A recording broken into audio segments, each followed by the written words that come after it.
This is my story, the book that I chose, the story of Malala Yousafzai. This is the book cover, Malala Yousafzai with her burqa in the background with school supplies and flowers, something that defined her life.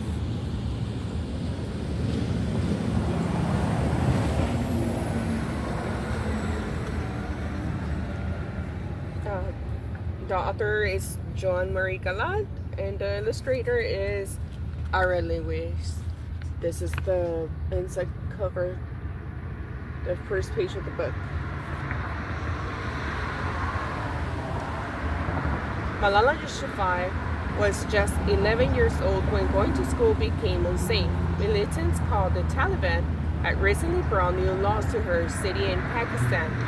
Before the Taliban became strong, women and teenage girls would choose whether or not they wanted to wear burqas, which are head-to-toe garments with small slit for the eyes. Now, all women and older girls were forced to wear them. Television and radio were banned. Girls over the age of 10 could not go to school anymore. Malala was horrified. She loved to read and learn. Her dream was to become a doctor. How could this happen without school? Anyone who broke the rules would be punished. The Taliban carried guns and patrolled the streets, but Malala could not stay silent.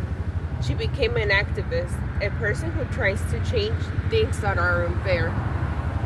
This is the first picture of the chapter. It's called An Activist is Born. That's Malala Yousafzai.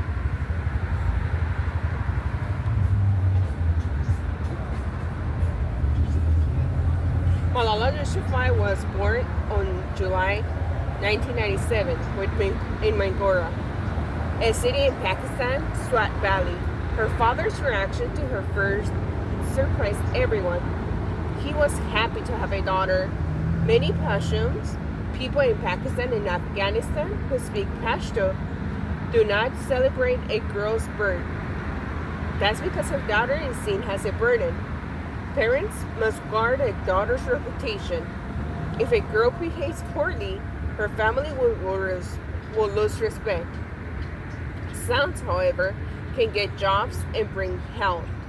They can grow up to care for aging parents. When a boy is born, Pashtuns throw a party.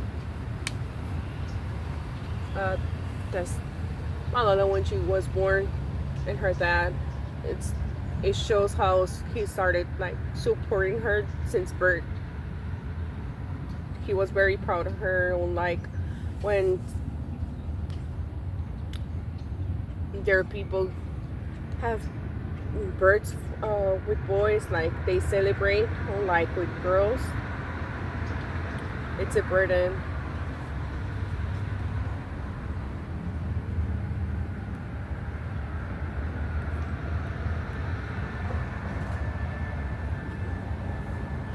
Malala was 8 years old when her desk began to shake. It was an earthquake, the biggest to ever hit Swat Valley. Hearts trembling, everyone ran outdoors. Finally, the rumble stopped. Malala and her brothers rushed home to find their mother. Tor cried and hugged her children. This is Malala in her school desk with all her friends and classmates. As you can notice, all girls are wearing the burqas. They were forced to.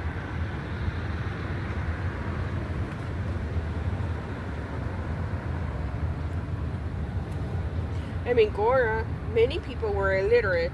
They could not read or write. The best way to reach them was through radio. Maulana Fazlullah, an extremist leader, started a radio station.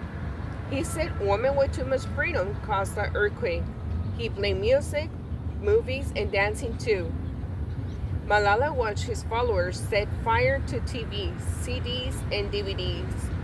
Fazlullah said God will punish those who didn't listen.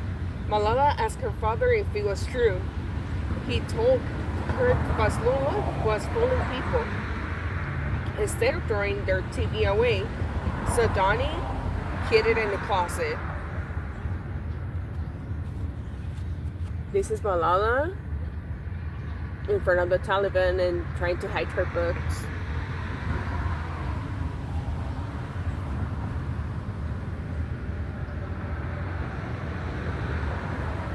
One day, the Taliban said all girls' schools must close. Malala refused to give up. She began to blog for the British Broadcasting Corporation. She wrote about what it was like to be a female and live under the Taliban rule. Her first entry was titled, "I Am Afraid." This happens to show that even though she was afraid, she continued to be an activist. She made her voice be heard. This is the map of where she was living, where she gave her speech.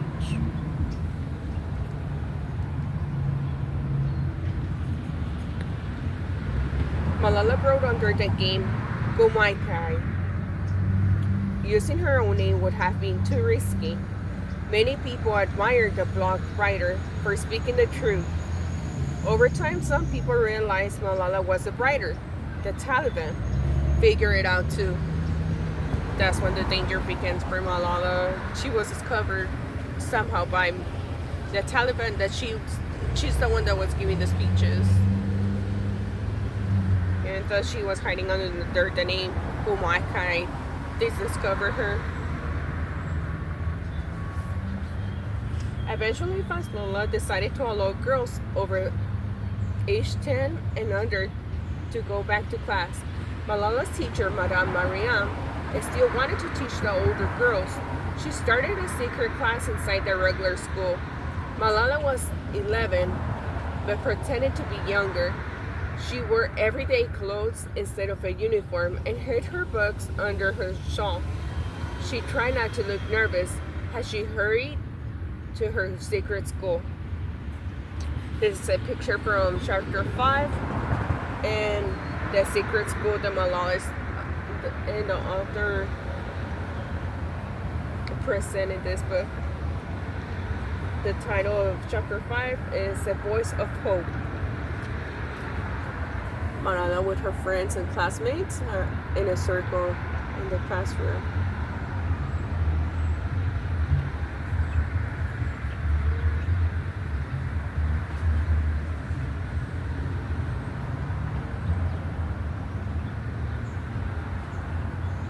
The more Malala spoke out, the more attention she received.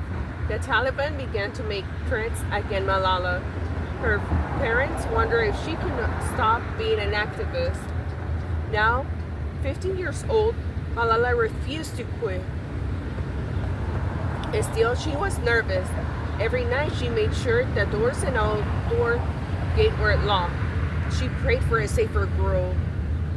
One day after school, Athal was supposed to ride the school bus home with her sister, but decided to walk instead.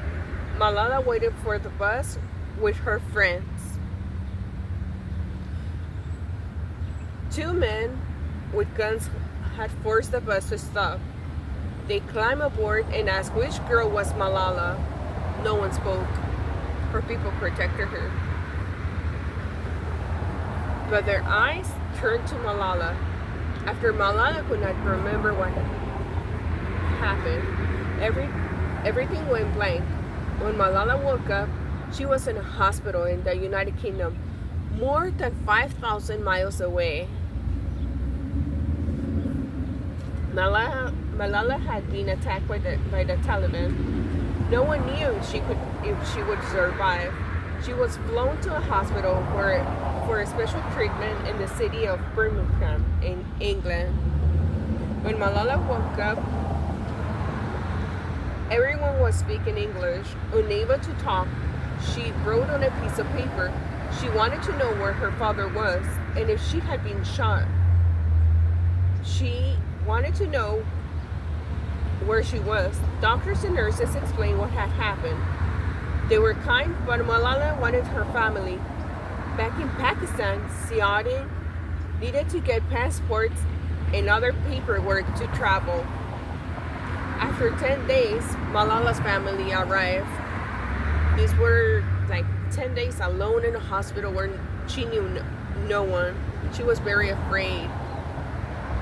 The doctors and nurses try to make her feel safe.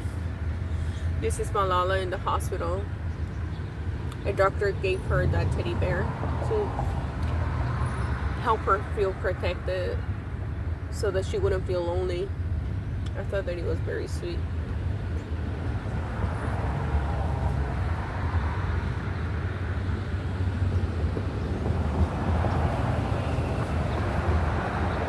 On Malala's 16th birthday, she was invited to speak at the United Nations in New York. It was a great honor. In her speech, Malala spoke about world leaders to provide education to all children. They gave her a standing ovation. At 17, Malala won an even more prestigious honor when she became the youngest person in the world to receive the Nobel Peace Prize. She was 16 when she received her first Nobel Peace Prize. This gave people more attention to her, more support. It let them know that she was doing something big for her people. Everyone was very happy and proud for her. I like that part very much. Malala used prize money to open schools for girls. She started a charitable foundation called the Malala Fund to fight for girls' education. She also gave speeches, wrote books, appeared on TV, and visited refugee camps. The Taliban had not silenced Malala. Instead, it made her voice stronger.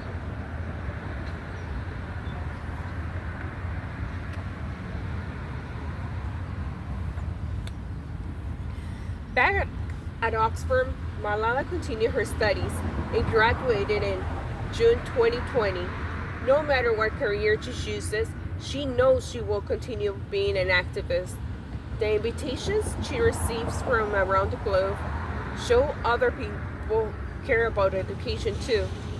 Malala knows there is more work to do, but she believes that with many voices joining hers, change will happen. She hopes that one day all girls will have choices about how to live their lives.